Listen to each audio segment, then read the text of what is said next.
जब तक हर व्यक्ति में अपनेपन की भावना उत्पन्न होनी चाहिए। जैसे ही हम किसी समाज या राष्ट्र की संकल्पना को सोचते हैं, तो जब तक उसमें अपनेपन का भाव नहीं होगा, तब तक हमें वो राष्ट्र का स्वरूप नजर नहीं आएगा। इसलिए हमारे पूर्वजों ने मर्यादा दी कि राष्ट्र का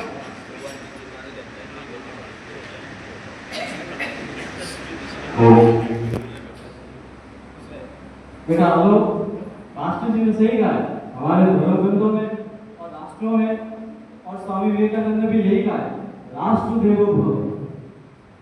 दादाजी इसका अर्थ क्या होता है?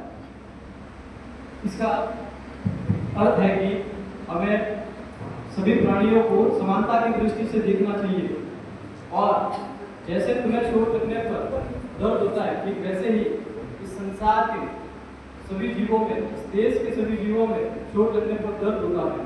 तुम्हें जिस दिन इस भावना का समझ हो जाएगा, समझ आ जाएगी, उस दिन तुम्हें यह पूरा राष्ट्र एक परिवार की भावना देगा।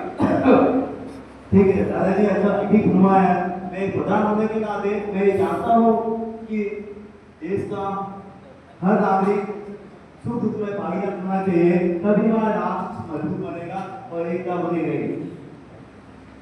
और हाँ, अपने सड़क पर खड़े जो सैनिक हैं, वो तो डटकर खड़े हैं, वो यही सोचकर खड़े हैं उसी टाइम के साथ वो सोते हैं, और उन्हें विश्वास है कि हमारे देशवासी, हमारे बेटे राष्ट्र हितों के भाव से एक दूसरे का सफल बनकर खड़े हैं।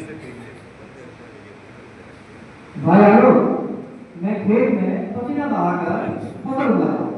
ये सिर्फ मेरे परिवार का पेट भरने के लिए, बल्कि पूरे देश का पेट, और यही राष्ट्र की सेवा है। और मैं भी समझ गया हूँ कि केवल व्यापार में मेरा फायदा उचित नहीं है। संकट के समय समाज की सेवा करना और ईमानदारी से व्यापार करना, यही मेरा धर्म है। राष्ट्र केवल समाज सड़क पर रहने का काम नहीं है, समाज के प्रति की सेवा करना और किसी जरूरतमंद चेहरे पर मुस्कान डालना भी राष्ट्रभक्ति ही है। और जब हम सब मिलकर छोटे छोटे प्रयास भी करते हैं, तो भी बड़े बदलाव की नींव बनते हैं।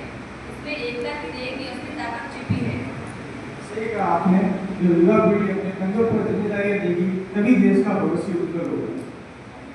और ये संस्कार हमें बड़े करते ही को देने होंगे।